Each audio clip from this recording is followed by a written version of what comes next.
enfants. Bonjour. Nous remercions le Seigneur qui nous a permis de nous rassembler aujourd'hui. Nous le remercions parce que nous savons que c'est un jour spécial pour nous. C'est quel jour de la semaine? C'est quel jour, Kezia? Dimanche. Dimanche. Et dimanche, nous apprenons la parole de Dieu. C'est un jour de grande joie pour nous parce que nous savons que cette parole nous permet de nous rapprocher de lui. Et ça va faire des merveilles au milieu de nous. Amen. Donc, nous allons répéter le titre, s'il vous plaît, le titre de la leçon des enfants. Le gros problème de Japhé. Oui, tous ensemble, la famille Fagina également. 1, 2, le gros problème de Japhé. Japhé. Merci beaucoup. On va commencer en lisant notre passage biblique. Quelqu'un va nous lire dans Luc chapitre 15, du verset 11 à 16, premièrement. Du verset 11 à 16. Il dit encore, un homme avait 2 fils. 12. Le plus jeune dit à son père, mon père, donne-moi la part de bien qui doit me revenir. Et le père leur partagea son bien. 13. Peu de jours après, le plus jeune fils, ayant tout ramassé, partit pour un pays éloigné où il dissipa son bien en vivant dans la débauche. 14. Lorsqu'il eut tout dépensé, une grande famine survint sur ce pays, et il commença à se trouver dans le besoin. 15. Il alla se mettre au service d'un des habitants du pays qu'il envoya dans les champs garder les pourceaux. 16. Il aurait bien voulu se rassasier des carouges que mangeaient les pourceaux, mais personne ne lui en donnait. Oui, merci beaucoup. On va demander au frère Dotou de lire du verset 17 à 20. 17. Étant rentré en lui-même, il se dit, combien de mercenaires chez mon père ont du pain en abondance et moi ici je meurs de faim. 18. Je me lèverai, j'irai vers mon père et je lui dirai, mon père, j'ai péché contre le ciel et contre toi. 19. Je ne suis plus digne d'être appelé ton fils. Traite-moi comme l'un de tes mercenaires. 20. Et il se leva et alla voir son père. Comme il était encore loin, son père le vit et fut ému de compassion. Il courut se jeter à son cou et le baisa. Merci beaucoup. Kezia, oui, jusqu'à la fin du 21 au 24. 21. Le fils lui dit, mon père, j'ai péché contre le ciel et contre toi. Je ne suis plus digne d'être appelé ton fils. 22. Mais le père dit à ses serviteurs, apportez vite la plus belle robe et l'en revêtez. Mettez-lui un anneau au doigt et des souliers aux pieds. 23. Amenez le veau gras et tuez-le. Mangeons et réjouissons-nous. 24. Car mon fils que voici était mort et il est revenu à la vie. Il était perdu et il est retrouvé. Et ils commencèrent à se réjouir. Amen. Merci beaucoup. Que le Seigneur nous bénisse tous. Donc, nous allons voir que c'est vraiment une leçon très importante pour nous. Et nous allons redire encore le titre. Est-ce qu'on peut répéter tous ensemble le titre? Le gros problème de Japhé. Merci beaucoup. On va dire aussi le verset de mémoire parce qu'il est très important. Approchez-vous de Dieu et il s'approchera de vous. Jacques chapitre 4, verset 8. Amen. Amen. Qui peut nous rappeler ce que nous avons vu dans la leçon de la semaine passée, s'il vous plaît?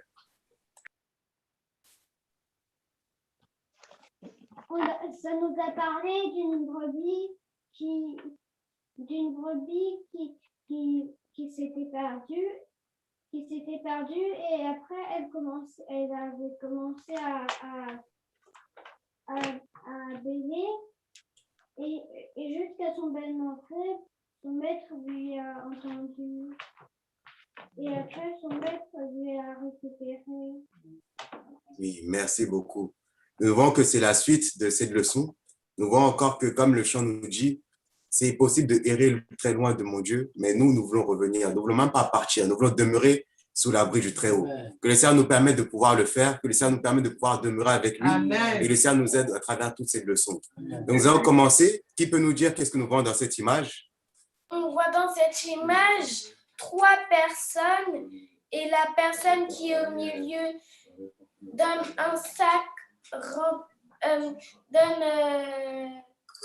un sac aux deux autres personnes à côté de à ses 2 fils.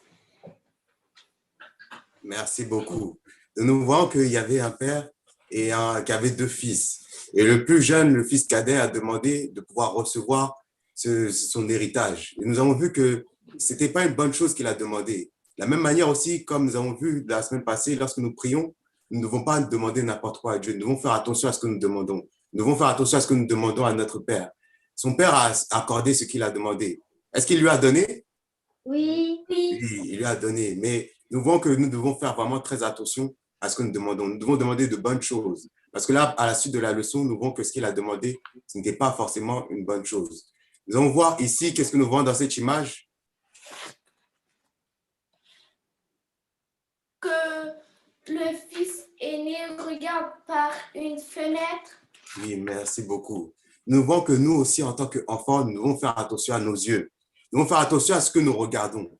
Parce que nous voyons qu'il a regardé, il pensait que peut-être c'était rien, mais petit à petit, son cœur était en train de partir vers ces choses, était en train de partir vers le péché. Nous devons faire attention à ce que nous regardons. Nous devons faire attention à ce que nous envions, à ce que nous voulons avoir. Nous devons faire attention à tout cela, parce que si nous ne faisons pas attention, nous allons être attirés par le péché. Notre objectif, c'est de ne pas être attiré par le péché, c'est de pouvoir vaincre le péché comme Jésus a fait, de pouvoir le ressembler en toutes choses. Et pour cela, nous ne devons pas pécher. Lorsque nos amis nous disent de faire quelque chose, nous ne devons pas le faire. Lorsque les personnes qui sont autour de nous font quelque chose de mauvais, nous ne devons pas le faire. Est-ce que c'est compris? Oui. Que le Seigneur nous aide à pouvoir le faire. Amen. Et nous voyons que quand il avait commencé à regarder, lorsqu'on l'a invité, est-ce qu'il a pu dire non? Non, il n'a pas pu dire non. Son cœur voulait déjà ces choses parce qu'il avait déjà vu ça. Il voyait ça depuis très longtemps. Et lorsqu'on lui a proposé, lorsqu'il a eu l'occasion, il a cédé. C'est pour ça que nous, en tant qu'enfants, nous devons faire attention à nos yeux. Nous devons faire attention à ce que nous regardons. Nous devons faire attention à ce que nous envions. Nous devons faire attention à notre entourage. Lorsque ce nouveau ami est venu vers lui, il a proposé de venir avec les autres, faire des bêtises. Est-ce qu'il a pu dire non? Non. Non, il a accepté. Que le Seigneur nous aide à vraiment veiller sur nos regards, veiller sur ce que nous faisons, veiller sur tout ce que nous agissons, parce que c'est vraiment très important. Si nous voulons demeurer avec lui, avoir le vrai ami, nous devons vraiment faire attention à tout cela. Que le Seigneur nous aide à pouvoir le faire. Ce n'est pas notre propre force, c'est le salut, c'est la sanctification, c'est le baptême du Saint-Esprit. Et tout cela, le Seigneur le donne lorsque nous prions. Aujourd'hui, les adultes font une leçon sur la prière et c'est bon aussi de pouvoir entendre cela, que le Seigneur nous aide à pouvoir participer également, à pouvoir entendre et le Seigneur va agir dans la vie de chacun d'entre nous. Amen. Là, qu'est-ce que nous voyons, Kezia, dans cette image? On voit le fils aîné avec d'autres personnes et ils sont en train de manger à table. Oui, merci beaucoup. Nous voyons que c'était le fils cadet et il était en train de manger à table avec ses amis. Est-ce que c'est une mauvaise chose de manger? Non. Non, manger, ce n'est pas une mauvaise chose. Mais nous devons faire attention à nos fréquentations. Nous devons faire attention avec qui nous mangeons, avec qui nous marchons. La Bible nous dit de vraiment faire attention à cela. Nous voyons que c'est vraiment très, très important parce que les mauvaises compagnies corrompent les bonnes mœurs. Et nous voyons que même si nous pensons pouvoir résister, nous voyons que la chair est faible. Même si l'esprit est bien disposé, même si nous voulons bien faire, nous voyons que nous sommes faibles. Mais nous avons besoin de Dieu. Et si nous prions, si nous persévérons, si nous sommes avec lui constamment, si nous lisons la Bible, nous connaissons ce qui est bien, ce qui est mal, nous allons faire attention à ne pas faire comme cette personne a fait, à ne pas faire comme ce frère cadet, à ne pas faire comme lui. Et le Seigneur nous aidera à pouvoir résister lorsque les tentations vont venir, lorsque les difficultés vont venir. Il nous aidera en tout temps. Nous voyons dans l'image suivante, qu'est-ce que nous voyons? Qu'il continuait à être avec ses mauvais amis. Est-ce que c'était une bonne chose? Non. Nous devons faire attention. Et qu'est-ce qui s'est passé lorsqu'il a dépensé tous ses biens? Ses amis sont partis. Oui. Qui peut nous dire qui est le meilleur ami? Jésus. Merci beaucoup. Le meilleur ami, c'est Jésus. Et nous avons un chant qui le dit. C'est vraiment très important d'avoir Jésus comme meilleur ami. Dans les bons moments, il est là. Dans les mauvais moments, il est là. Dans la joie, il est présent. Est-ce qu'il est présent dans la joie? Oui. Est-ce qu'il est présent dans la tristesse? Oui. Est-ce qu'il est présent dans le bonheur? Oui. Est-ce qu'il est présent dans le malheur? Oui. Il est présent en tout temps. Nous devons avoir Jésus comme meilleur ami. Aujourd'hui, par la prière que nous allons faire, nous allons demander que Jésus soit notre meilleur ami. Amen. Par les grâces que nous allons demander, nous allons demander que le Seigneur soit notre meilleur ami. Amen. Il va le faire par sa grâce, parce que c'est un Dieu puissant, c'est un Dieu qui entend toute prière, c'est un Dieu qui répond, il le fera pour chacun d'entre nous. Nous voyons qu'il était désespéré. Il a commencé par chercher un travail. Et quel était le travail qu'il a pu trouver? Dans une ferme et il devait nourrir les pourceaux. Oui, nous voyons qu'il a dû nourrir les porceaux. Est-ce que c'était un bon travail? Non. Non, ce n'est pas du tout un bon travail. Est-ce que c'était une joie pour lui de faire cela? Non. Non. Mais gloire soit rendue à Dieu parce qu'il est rentré en lui-même. Il a commencé à réfléchir. Nous aussi, nous sommes peut-être enfants, mais nous aussi, nous savons réfléchir. Nous savons ce qui est bon, ce qui est mauvais. Et là, dans la situation où il était, lui-même s'est rendu compte que ce qu'il avait fait n'était pas bon. Qui peut nous dire qu'est-ce qu'il a pensé dans cette situation? Il avait pensé combien de mercenaires chez son père souffraient alors qu'ils ont du pain en abondance, alors que lui, ici, il meurt de faim. Merci beaucoup. Oui, Sarkézia, tu voulais dire quelque chose? Il a pensé à rentrer à la maison. Oui, Dotou, il a pensé à quoi? Il s'est repenti. Oui, merci beaucoup. Donc, toutes les réponses que vous avez données sont très bonnes. Nous voyons qu'il a commencé à réfléchir à ce qu'il devait faire. Il a compris que la situation dans laquelle il était n'était pas bon. Nous aussi, si nous tombons dans le péché, nous devons comprendre que ce n'est pas bon. Mais que le Seigneur nous aide à ne pas tomber dans le péché. Amen. Que le Seigneur nous aide à pouvoir résister. Que le Seigneur nous aide à pouvoir apprendre de ces leçons et justement à voir que ce n'est pas une bonne chose de partir du troupeau. Que ce n'est pas une bonne chose de sortir de la maison de son père. Que c'est bon d'être obéissant à ses parents, que c'est bon de faire la volonté de Dieu, que c'est bon de connaître la parole de Dieu, de ne pas savoir et de ne pas regarder ce qui est mauvais. Et le Seigneur va nous aider à veiller sur nos yeux, à veiller sur nos comportements, veiller sur nos fréquentations, veiller sur toutes choses et le Seigneur le fera abondamment pour chacun de nous. Nous voyons que quand il est parti, il a fait un long chemin. Il a marché, il est reparti vers son père. Et nous voyons que c'est une bonne chose. Comme Doto a dit, il s'est repenti. Nous aussi, lorsque nous faisons de mauvaises choses, que le Seigneur nous garde de ne pas faire de mauvaises choses, mais lorsque nous faisons quelque chose de mauvais, ça demande de se repentir, ça demande de réfléchir à ce que nous avons fait et de pouvoir confesser, de pouvoir dire que « c'est moi qui ai fait ». Lorsque papa ou maman va dire qui a touché, c'est difficile de reconnaître ce que nous avons fait de mauvais. Mais que le Seigneur nous aide à pouvoir dire « c'est moi qui ai fait, je ne vais plus recommencer ». Que le Seigneur nous aide à pouvoir dire pardon. Que le Seigneur nous aide à pouvoir nous repentir. Amen. Et se repentir sincèrement, c'est se repentir pour ne plus recommencer. Que le Seigneur nous aide à pouvoir le faire parce que c'est très, très important. Quand il est venu, qu'est-ce qui s'est passé? Son père l'a vu de très loin et il a été ému de compassion pour son fils. Oui, merci beaucoup. Nous voyons qu'il a pris dans ses bras. C'est la même manière que Jésus fait. Lorsque nous repartons vers lui, lorsque nous demandons au Seigneur, pardonne-moi tous mes péchés, il fait la même chose. Il nous prend dans ses bras. Amen. Il nous fait rentrer dans son héritage. Amen. Il nous fait compter parmi ses enfants. Le Seigneur fait des merveilles pour nous. Et c'est vraiment bon de pouvoir repartir vers lui à chaque instant. Nous avons vu que le fils qui était désespéré, qui pensait être serviteur, est-ce qu'il était traité comme serviteur? Non. Il était traité comme enfant de Dieu. Comme nous-mêmes, nous sommes traités comme nos enfants. Comme nous-mêmes, nous sommes traités comme ces élus, comme ces enfants qu'il aime beaucoup, qui traitent comme la prunelle de ses yeux. Nous voyons qu'il a donné quel genre de vêtements? Quel vêtement il lui a donné? Une robe. Il a donné de beaux vêtements. Il a donné aussi une bague. Il a bien traité.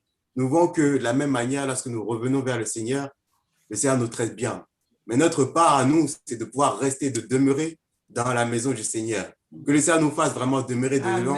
Il veille sur nos yeux, que nous ne regardons pas ce qu'il y a à l'extérieur, mais que nous faisons le bien à tout instant. Que lorsque nous voyons le bien, que nous puissions être heureux. Quand nous voyons quelque chose qui est bien, que nous puissions vraiment être heureux, que le Seigneur fasse des merveilles pour nous. Que lorsque nous voyons le mal, que nous puissions nous en détourner. Le Seigneur le fera pour sa gloire. Nous avons foi qu'il fera au milieu de nous de merveilles et qu'il sera avec chaque enfant. Nous allons partir pour prier sur nos genoux. Et nous allons encore écouter la leçon des adultes parce que ça nous apprend beaucoup. Et ça va faire des merveilles encore au milieu de nous. C'est la fin de notre leçon. Que le Seigneur nous aide à pouvoir prier et à recevoir ses grâces. Amen. Amen. Amen.